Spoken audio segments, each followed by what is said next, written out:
Bonjour, bonsoir, ça va? Murameze neza? Jewe ndameze neza cyane. Ni Bella Shaka kuri Micro Zaro TV nkuko musanzwe mumenyereye uno musi turi kuwa kane n'umusi nkuru nyigisho. Fata agatebe wicare rero nizere ko umeze neza. Ariko bitameze neza wihangane nibihe bihindagurika ku mwana w'umuntu siko bizohora. Uno musi wona gutegura inkuru nyigisho iryoshe cyane. Fata agatebe wicare ariko imbere yuko ndagushikiriza ngo mpamere ku kibazo kugira ngo ico kibazo ucyumvire ko ucushira inyishu yawe muri commentaire ico ukivuze ko ico kibazo. Mbega gukundana n'umuntu canke kuja mu rukundo ni vyiza yuko abakundanye babanza kubwirana kahise kabo ivyo baciyemo vyose canke bo kwihorera bakikundanira bagatangura bishasha batarinze gusubira mu mateka ngo babwirane nabayeho uku nakoze ibi naciye aha vyagenze kunoko. Mbega kubivuga bifise ingaruka iyahe no kutabivuga bifise ingaruka iyahe? Mbega kubivuga bifashiki kutabivuga bifashiki? Bishire muri commentaire yawe rero ko inkuru yacu nyigisho rino munsi yubakiye ahanini kuri ico kibazo. Inkuru yacu nyigisho ni umwigeme yari asanzwe yibera iwabo. Uyo mugeme yari umugeme atagihanurwa, yakora ico yimviriye, kwishuri yariga, yaratonda kwishuri akiga, ariko nabigisha ubwabo bari baramaze kuruha kubera uyo mukobwa. Ku mazina yiwe abavyeyi bamuhaye yitwa Kashiri. Kashiri rero we kwishuri baza kumutazira Beyonce bivanye n'ukuntu yari ameze, ukuntu yavuga, ivyo yakunda, ivyo yakora, bamutaziye Beyonce. Beyonce wacu rero arabaho mu buzima akora ico ashaka cyose, yishira yizana, yari umwana akunda ikirori cyane, yari umwana ivyo akora byose abikora nkuko avyumva, no kuvuga yarirekura mu mpande zose, yabona ko ubuzima ari ubwo. Rero mwiri wabo abavyeyi hari igihe baguhanura bakaruha, baramuhanuye hagera igihe bararuha. Umwana wacu w'umukobwa niho yaza kutangura akaza sohoka aja out n'abagenzi biwe. Umuhungu wese amaze kuja out, umuhungu wese baba bahurira mu kirori barumva uwashimye bagashimana, baratambana bagasangira, bahejeje baca bagenda bakararana. Uko niko yabikora imisi yose. Nukuvuga nabagiye mu kabari kuwa mbere gushika dimanche, buri munsi yose yabafise umuhungu mushasha yasohokanye nawe, mbese bagiraniye umwanya, mbese bakanaheza bakarangura imibonano mpuzabitsina. Yari yirekura yumvaga ko ntaco byari bimubwiye, wowe ubwiye abona ati nta kibazo kimwe biteye, nibwo buzima nibisanzwe ya savale. Kubwiwe yabona ko ari ibintu bisanzwe, yabona ko nta kintu kimwe vyishe kuko nibwo buzima nivyo vyamuryohera nivyo yararimo. Francis rero arabaho ubwo buzima imisi yose akaba yabikoze, agiye gusa out agasohokera ahantu n'abagenzi, yafatana n'umuhungu w'umuhungu asa neza, mbere ko ubona usa neza yaza kanakudraga akambwira ati je nagushimye nabonye usuku rero koresha umwanya. Ubwo nibwo buzima Kashiri yarabayeho.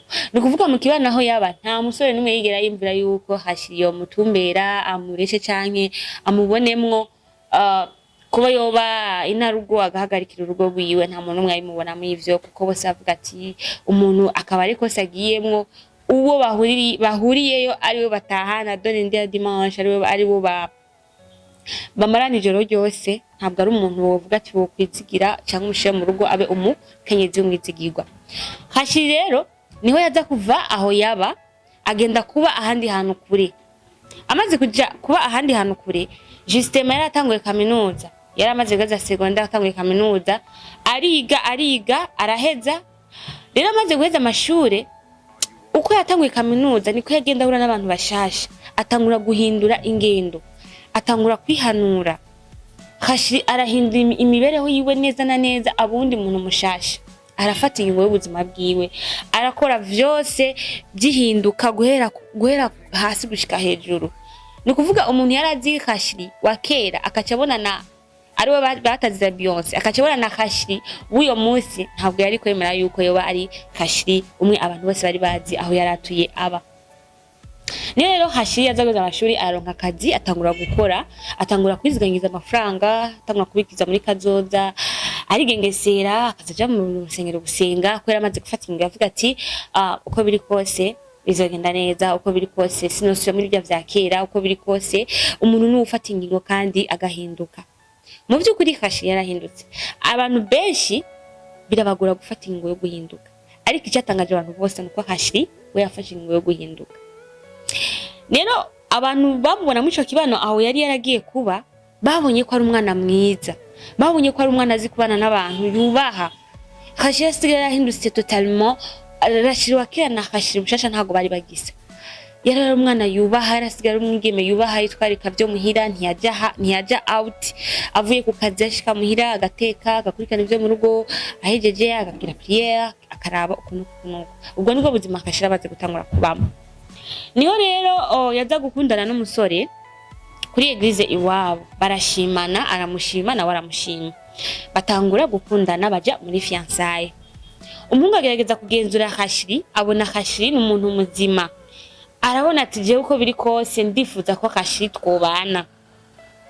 Niho rero ategura urubanza rwo kumupropoza mariage, bimwe bita will you marry me, bimwe byo gutera ivi hasi akamupropoza mariage. Rero umusore amaze gutegura urwo rubanza, Hashiri araza, aryoherwa, abona abagenzi biramutungura. Hashiri avuga ati yego ibintu ni byiza cyane. Umuhungu aramusaba ati Hashiri, ndiko ndakuraba, ndabona yuko ubereye kuba umufasha wanje, ndagusabye uri ready ko wombera umugore w'ubuzima bwanje, ukambera Eva wanje? Hashiri ko yaramukunda, yaramaze kumuhita, amavuga ati ego cyane ndavyemeye, abamwambise impeta ya fiançailles. Hashiri arataha muhira aryohewe cyane, abigira abavyeyi, abigira abagenzi bose muhira, arabamenyesha ati bimeze kunuku. Muhira baravuga ati warahindutse ni vyiza, kuko amakuru yose muhira bo barayaronka, kuko hagira umwana nubwo uvuye muhira, ico ukora cyo utari muhira amakuru abavyeyi arabashikira. Niho rero Hashiri aratangura kubaho ubwo buzima, ariko ikintu yakoze ntiyigeze yubakwa kubwira umufiance wiwe ubuzima yari yaraciyemo.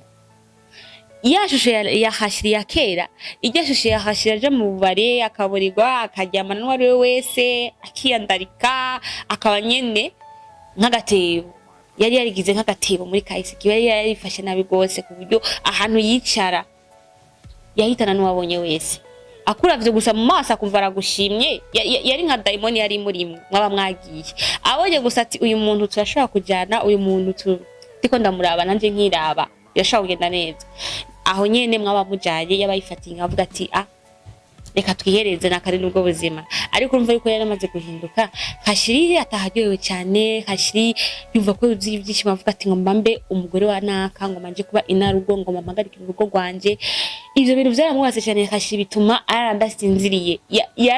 Yari kangura kicara, agatwenga, akaryama, bikanga, akavuga ati wow, uko biri kose ndumunyamahirwe, kuko iyo mpungu yaramukunda, yamufata nk'umwamikazi, yaramwubaha, kuko yarazi Hashiri yabonye, ariko ntabwo yarazi Hashiri wa kera. Hashiri namusinigeza amubwira ati jewe uko biri kose narabaye muri ibi, narakoze ubuza bwanje bwa kahise, ntagira kimwigeza amubwira. Rero umunsi umwe umuhungu ategura yuko Hashiri bogira doti, akashika iwabo bakaza kumukwa. Yaramaze kumwambika impeta yo kumupropoza mariage, umva yari yasigaye gusa imyiteguro yuko bobana, bakagira ubukwe buri officiel, bakabana bizwe n'amategeko imbere y'Imana n'abantu bakavyemeza. Niho rero baje kugera mu irembo, barashika, Hashiri niho yarari. Rero abari bicara batumye bamaze kwicara, imiryango yamaze gukorana, Hashiri avuye gusiga makeup bamuzanye. Rero ararengana, arabaramutsa. Muto y'ujya mugabo yagomba amutware, akibona Hashiri arenganye, yavuze ati what? Aza kubaramutsa, acareza bizu umufiance wiwe, arambwira ati sabwe, aca ahamagara girlfriend ku ruhande, ujya mukobwa niwe ugomba utware. Arambwira ati ego cyane. Hashiri niwe ugomba utware. Arambwira ati neza cyane, niwe ngomba ntware. Hari kibazo? Hari aho umuzi? Arambwira ati Hashiri iwabo nta muntu numwe atazi izina rya Hashiri, wanashaka kujya tumutazi ya Beyonce. Hashiri ujya ndamuzi, wanashaka nanje twaragendanye. Yari nimboregwa nawe yarabihevye n'ahavenda, ariko nimboregwa nta muntu numwe atamuciye ko aho yaba. Yari wa muntu anywe inzoga, agiye ahantu uwabonye wese niwe yatura, bakararana ijoro ryose. Wanashaka najewe ndi petit frère wawe, ndakumenyesheje yuko nanje namuciye ko Hashiri. aho rero sinumva yuko wowe hari umugore ugiye gushira mu nzu, sinumva neza yuko wowe ugiye gufata uyo mukobwa yabaze kuba agatebo ka buri muntu wese ushire mu nzu ko ari byo ugiye kudukorera nk'umuryango. Umuhungu yaguye mu gahunda avuga ati c'est pas possible, ivyo akashirira bikoze. Umuhungu aracika intege mu mutima, atangura gufata ingingo yuko iyo muheba Kashiri akabivamo byose. Aca arahaguruka aravuga ati yiyumvishije mwo yuko ati je uko biri kose nubwo twobana na Kashi nkazobona mutoyi wanje Petit Frere ndi kumwe n'umugore wanje, nkibuka yuko uwo ndi kumwe nawe yigeze kuba uwa mutoyi wanje, ntago nzovyihanganira, numva yuko nta mahoro no bigira nakandi, numva yuko ntago vyonyubaka ari umugore wanje. Niyo rero kuca haguruka aravuga ati bagabo uru rubanza ruhagarare, jewe ndabihevye ndabivuyemo. Ariko rero kubera imiryango imaze gukorana baramuhamagara ku ruhande abiwange ati nibiki ko umukobwa tumuzi ko amuzanye muhira tukaba tumaze kumumenya, ico kintu gitumye ufata iyo ngingo y'ikibiriraho n'ikintu nyabaki. Arababwiye ati jewe uko biri kose namaze gufata ingingo ko numva yuko ntavyo no kwihanganira. Aca arabibabwira ukuntu bimeze n'ivyo yumvise kuri mutoyi wiwe. Kashiri aho yarashitse intege kubera umutima waramuvyutse ashagwa hasi araraba. Rero uyo muhungu bacamutwara ku ruhande abiwabo baramuhana bavuga ati ko biri kose ntago uca ufata iyi ngingo ubu nyene oya, kuko ngaho imiryango yamaze gukorana, twe umuryango wawe turi ngaha nawe wowe n'umugore bari ngaha, ati ahubwo reka dutume dufata urubanza tugwegeze imbere, ubanze ugende uvyumvire ko umenye ingingo ushobora gufata. Reka dufate tugire indi tariki, ariko ntiwoca uvuga uti ndabihevye ndabivuyemwo, kuko amaze guhaguruka kubivuga yarahagurutse abantu bose baravyumva, aho n'umukobwa baratangara barumva impamvu yaba bivuze, bafata kumenga araruzwa ati ibintu bibaye nibiki, babizi ko bice bizana akajagari yambute yaje, abantu bose batangwa kuvuga mu matwi ibiki nibiki. Abavyeyi ntago vyigeze bibubahisha biwabo n'umukobwa, nta gaciro vyigeze bibaha. Niho rero kuca bavuga ati reka urubanza turushire imbere tubaze tuvugane nk'imiryango, hama turamenya ico gukora. Inkuru yashingishije igarukiye ngaha. Mbega Kashiri kuba atabwiye umufiance we yuko yaciye muri binabiriya, umva ikosa yakoze. Mbega uyo muhungu kuca afata iyo ngingo yo kuvuga ati ndabihevye mbere ntavyo, ndabihevye bihagarare, ivyo twayaze ari bijyanye nta bindi norenza ko. Mwumva ari ingingo nziza ko yari yafashe uyo muhungu, canke nawe ari wowe wari gufata iyo ngingo nyene mu gihe umaze kumenya yuko Kashiri atari wowe gusa yaciye henshi, yaciye muri benshi, nubwo wowe umaze kubona yuko yahindutse, ukabona ko yamaze gufata ingingo, ukabona yuko ari umuntu muzima, ariko umaze kumva ivyo yabayemwo bigatuma uvuga ati jewe ntavyo no kwihanganira ndabivuyemo ndabiretse. Muri commentaire ndashaka kumva nawe ico ubivugako, ndashaka kumva nawe igitekerezo cawe kuri no nkuru nyigisho.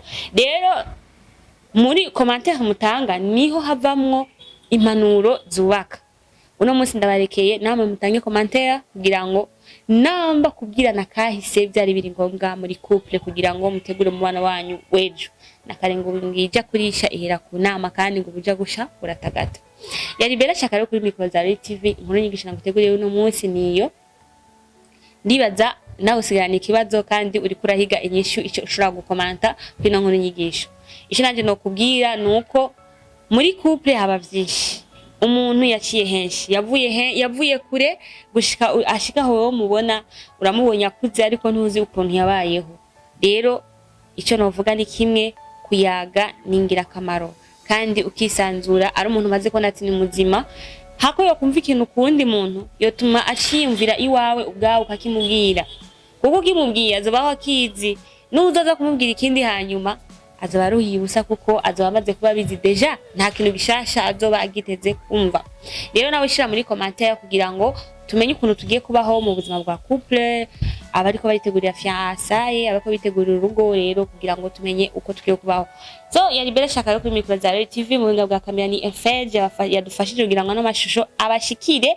Reka ndababwiye nti mwanda mudukurikirana, wowe utarakanda subscribe kanda kuri subscribe, like yawe ishireko, wongere kandi bisangize n'abandi muri rwa rukundo. Turabakunda cyane, muyitegurire iyindi kuwa kane naho ubutaha. Bye bye.